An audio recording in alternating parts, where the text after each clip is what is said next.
అందరూ మనస్ఫూర్తిగా ఒప్పుకున్న రోజు తప్పకుండా ఇక్కడే ఉండిపోతాను.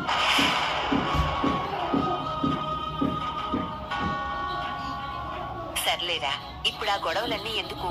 రేపు స్వప్న కూతురికి బారసాల చెయ్యాలనుకుంటున్నాం.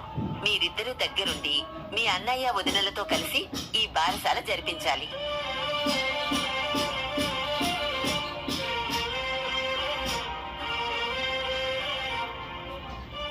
కాదని ఎలా అనగలరు అమ్మమ్మ గారు? తప్పకుండా జరిపిస్తారు. అప్పు ఒకవైపు పోలీస్ అయింది, మా అక్క తల్లయింది.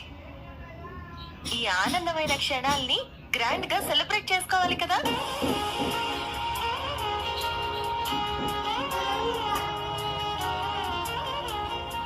మీ వాళ్ళు అనేసరికి గ్రాండ్ గ్రాండ్ అంటూ నోటితోనే కోట్లు కుమ్మరిచ్చేస్తున్నాం.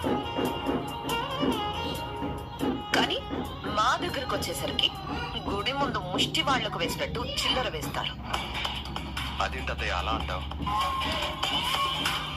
ఆయన దుగ్గిరాల ఇంటి గోడలలో ఒకరు పోలీస్ అయ్యారు, ఇంకొకరి ఇంటికి మనవరాల్ని తీసుకొచ్చారు.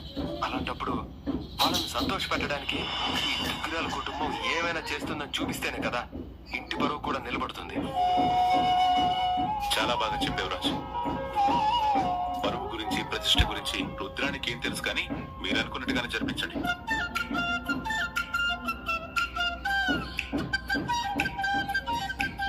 అయితే ఈ రోజు రాత్రికి మీరిద్దరూ ఇక్కడే ఉండిపోండి. రేపు బారసాల చూసుకుని వెళ్ళొచ్చు. ఇక్కడ ఎందుకు లేవు, ఉదయం వచ్చేస్తాంగా. మీరు చెప్పిందంతా మేము విన్నాంగా. ఈ విషయంలో మేము చెప్పేది మీరు వినాలి. ఈ రోజు రాత్రికి మీరిద్దరూ ఇక్కడే ఉంటున్నారు.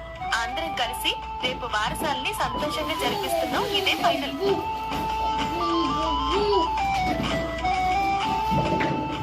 నా మనవరాలు ఫైనల్ అని అంటే ఇక అది జరిగి తీరాల్సిందేరా. ఇంకేం మాట్లాడకండి.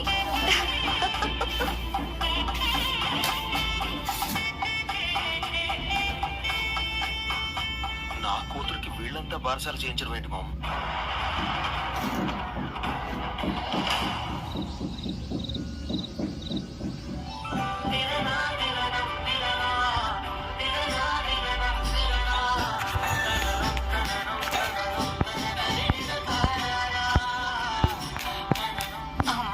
ఏం చేస్తున్నారు?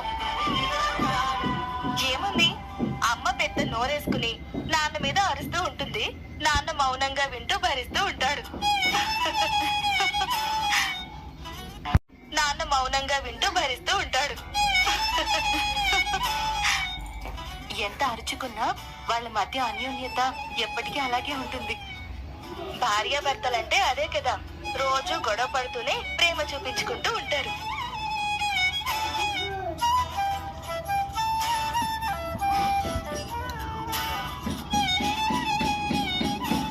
ఏంటి, మీ ఆయన గుర్తొచ్చాడా?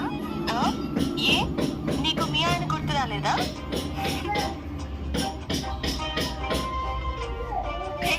గుర్తుందా, చిన్నప్పుడు మనం చిన్న చిన్న గౌన్లు వేసుకొని ఇల్లంతా తిరుగుతూ అమ్మా నాన్నని ఆట పట్టించేవాళ్ళం. ఎందుకు గుర్తులేదు? ఆ తర్వాత అమ్మ ముగ్గురిని పట్టుకుని అట్ల కాడతో వాతలు పెట్టేది కదా. అవునవును, వంట చేసేటప్పుడు ఎప్పుడు కన్నా అమ్మ పెట్టిన వాతలు గుర్తుకొస్తూ ఉంటాయి. అప్పు అయితే రోజు మన బట్టలే వేసుకునేది. అవి ఎంత లూజ్ గా ఉన్నా దానికి అవే నచ్చేవి. అవును మరి, నువ్వు కొత్త బట్టలు కావాలని గొడవ చేసేదానివి. అమ్మేమో నీకు కొత్త బట్టలు కొనిచ్చి నీ పాత బట్టలు నా మొహాన పడేసేది. అవి నీ సైజులో ఉండడం వల్ల నాకు లూజ్ గా ఉండేవి. చిన్నప్పటి నుంచి నువ్వు ఏ బట్టలు వేసుకున్నా వేసుకోకపోయినా ఒక పోలీస్ డ్రెస్ మాత్రం ప్రతిరోజు వేసుకుని అందరినీ అరెస్ట్ చేస్తా అంటూ తిరిగేదానివి. మొత్తానికి అనుకున్నట్టుగానే ఇప్పుడు పోలీస్ అయి వచ్చింది. అనుకున్నది సాధించడంలో వచ్చే కిక్కే వేరెక్క. ఆ విషయంలో మీరిద్దరూ అదృష్టవంతులే. నేను మాత్రమే ఇంటికి పరిమితం అయిపోయాను. అయితేనే నిన్ను ఖాళీగా ఉంచడం ఇష్టం లేక వచ్చేసిందిగా ఓ మహాలక్ష్మి.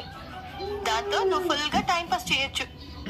అవునవును, రోజు దానికి గడుపుతూ డైపర్లు మారుస్తూ బాగా టైం పాస్ చేయొచ్చు.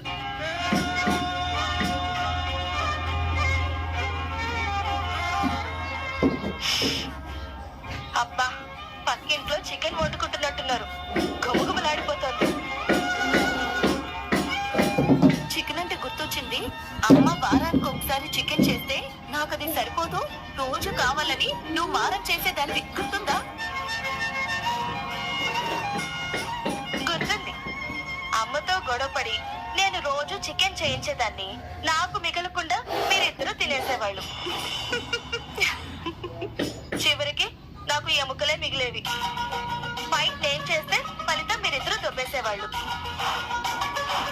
అదేంటో విచిత్రంగా ప్రతి ఇంట్లో అన్నదమ్ముళ్ళు అక్క చెల్లెళ్ళు ప్రతి చిన్నదానికి చాలా గొడవ పడతారు కదా. అవును, గొడవ పడేది వాళ్లే, మళ్ళీ కలిసి ఉండేది వాళ్లే. గొడవలు లేకపోతే తోబుట్టువులకి నిద్ర పట్టదు కదా. ఇలా ఒక తల్లికి పుట్టిన మనం ముగ్గురం ఇప్పుడు ఒకే ఇంటికి కోడళ్ళం అవుతామని ఎప్పుడూ అనుకోలేదు కదా. ఆ విషయంలో అయితే మీరు నాకు థ్యాంక్స్ చెప్పాలి. ఎందుకో అమ్మ నన్ను ఈ ఇంటి కోడలు చేయాలనుకున్న తర్వాతే కదా నీకు రాజ్ పరిచయం అయ్యాడు, నీ కళ్యాణ్ పరిచయం అయ్యాడు. పెళ్లి అయిన తర్వాత ఈ ఇంట్లో చాలా గొడవలు కూడా వచ్చాయి. అందుకు నేను తిట్టుకోవాలా?